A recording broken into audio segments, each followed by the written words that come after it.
विश्व के सभी मेरे साथियों को राजरत्न अम्बेडकर की ओर से जय भीम, नमो बुद्धाय।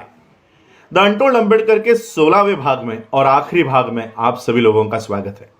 आखिरी भाग इसलिए क्योंकि डॉक्टर बाबा साहब अम्बेडकर जी के बारे में कई सारी अनकही बातें, छुपाई गई बातें, इसके ऊपर मैंने ये 15 भागों में आप लोगों तक बाबा साहब अम्बेडकर जी की इन बातों को मैं लेकर आया।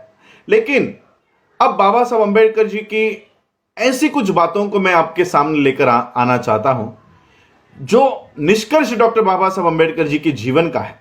वो निष्कर्ष के ऊपर कल से एक अलग विषय के ऊपर ये वेब सीरीज मैं फिर से शुरू कर रहा हूं, लेकिन विषय अनटोल्ड अम्बेडकर नहीं होगा, विषय होगा डॉक्टर बाबा साहब अम्बेडकर जी के जीवन का निष्कर्ष, यानी बौद्ध धम्म। उस धम्म को बाबा साहब अम्बेडकर जी ने भारत में कैसे पुनर्जीवित किया। बाबा साहब ने द बुद्धा एंड हिज धम्मा 5.5 सालों तक बाबा साहब ने इस ग्रंथ को निर्माण करने के लिए लगाया। उस ग्रंथ को हम लोग सिंपल तरीके से जानेंगे कि बाबा साहब अम्बेडकर जी ने किस तरह का बौद्ध धम्म दिया हुआ। और यह जानने से पहले मैं आप लोगों को डॉक्टर बाबा साहब अम्बेडकर जी का फिर से द अनटोल्ड अम्बेडकर में से ये एक बात और आप लोगों को बताना चाहता हूं। 26 नवंबर 1949 को डॉक्टर बाबा साहब अम्बेडकर जी ने भारत को संविधान ने अर्पण किया। बाबा साहब जब इस देश को संविधान दे रहे थे तब डॉक्टर बाबा साहब अम्बेडकर जी ने भाषण में अपनी एक बात कही कि यह संविधान मैंने काफी बढ़िया बनाया है, उत्कृष्ट बनाया है। अगर इस संविधान को लागू करने वाले लोग अगर गलत है तो संविधान किसी काम का नहीं होगा। जरा सोचिए, जिस महामानव ने इस देश के संविधान को बनाने के लिए इतना संघर्ष किया, अपनी शारीरिक परिस्थिति न होने के बावजूद 2 साल 11 महीने 18 दिन तक लगातार इस देश के संविधान को निर्माण किया, वही महामानव इस देश को संविधान देते समय कहते हैं कि यह संविधान कितना भी उत्कृष्ट क्यों ना हो, इसको चलाने वाले लोग, इसको लागू करने वाले लोग अगर गलत है तो संविधान किसी काम का नहीं होगा। बाबा साहब ने ऐसी बात क्यों कही?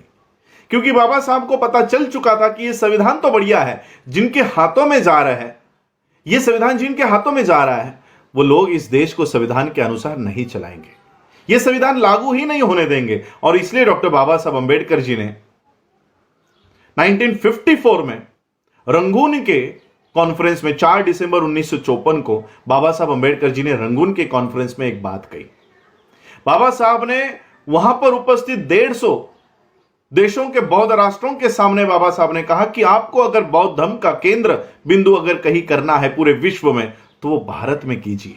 भारत में इसलिए क्योंकि भारत जो है ये बुद्ध का जन्मस्थल है, यही से बौद्ध धर्म पूरे विश्व में गया है। और इसलिए आप भारत में आकर ये बौद्ध धर्म का निर्माण करो, बौद्ध धर्म का केंद्र करो और बौद्ध धर्म को प्रचार और प्रसार करने का केंद्र बिंदु भारत में करो।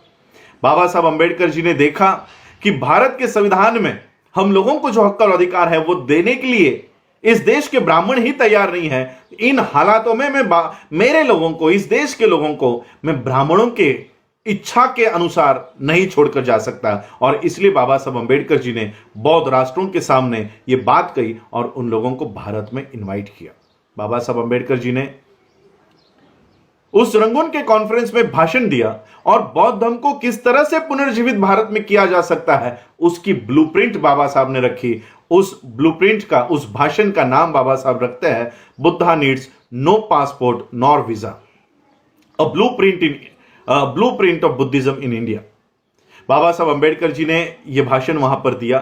बाबा साहब अम्बेडकर जी ने कहा कि बौद्ध धर्म भारत से कैसे नष्ट हुआ, क्या बुद्धा की जो टीचिंग्स थी, जो शिक्षा थी, क्या वो कमकुवत थी, क्या वो कमजोर थी, इसलिए बौद्ध धर्म नष्ट हुआ? बाबा साहब कहते हैं नहीं, भारत में से बौद्ध धर्म इसलिए नष्ट हुआ क्योंकि भारत के ब्राह्मणों ने हमारे राजा बृहदत्त की हत्या कर दी। पुष्यमित्र शुंग नाम के ब्राह्मण ने हमारे राजा की हत्या कर दी और सभी बौद्ध भिक्षुओं की कत्ल कर दिया और इस तरह से भारत से बौद्ध धर्म नष्ट हुआ।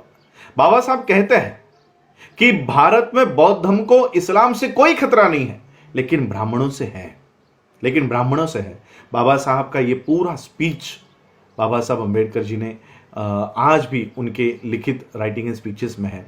और इस तरह से बाबा साहब ने भारत में आकर बौद्ध धर्म को किस तरह से पुनर्जीवित किया। बाबा साहब ने 1954 में, दिसंबर के 1954 में यह भाषण दिया। बाबा साहब भारत में आए और बाबा साहब ने बौद्ध धर्म के प्रचार और प्रसार की एक संस्था बनाई, जिस संस्था का नाम है the Buddhist society of India, जिसका आज मैं राष्ट्रीय अध्यक्ष के तौर पर काम कर रहा हूं।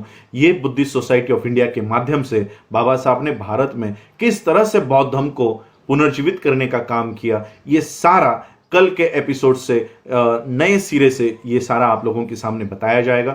बुद्ध का जन्म कैसे हुआ, बुद्ध ने परिव्रजा क्यों ली, बुद्ध के परिव्रजा के पीछे क्या कारण था, बुद्ध ने कौन सी तत्व प्रणाली, कौन सा नया धम्म आविष्कार किया, वो अष्टांगिक मार्ग क्या है, 10 पारमिता क्या है, अष्टांगिक मार्ग को किस तरह से हम लोग अपने जीवन में फॉलो कर सकते हैं। आज भी ब्राह्मणों द्वारा दिया गया जो ब्राह्मणी धर्म है वो किस तरह से बौद्ध धर्म को नष्ट करने के ऊपर काम करता है, ये सारी बातें कल बाबा साहब अंबेडकर जी के द बुद्धा एंड हिज धम्मा इस ग्रंथ से हम लोग जानेंगे। आप लोगों ने द अनटोल्ड अंबेडकर के सारे सीरीज को इतना सराहा, उसके लिए आप सभी लोगों का मैं आभार व्यक्त करता हूं। इसी तरह से कल से शुरू होने वाली द बुद्धा एंड हिज धम्मा की ये वेब सीरीज को भी आप लोग चाहेंगे, ये आशा करता हूं, ये कामना करता हूं। आप लोगों ने मुझे जो प्रोत्साहन दिया उसके लिए आप सभी लोगों का आभार। जय भीम, जय भारत, नमो बुद्धाय।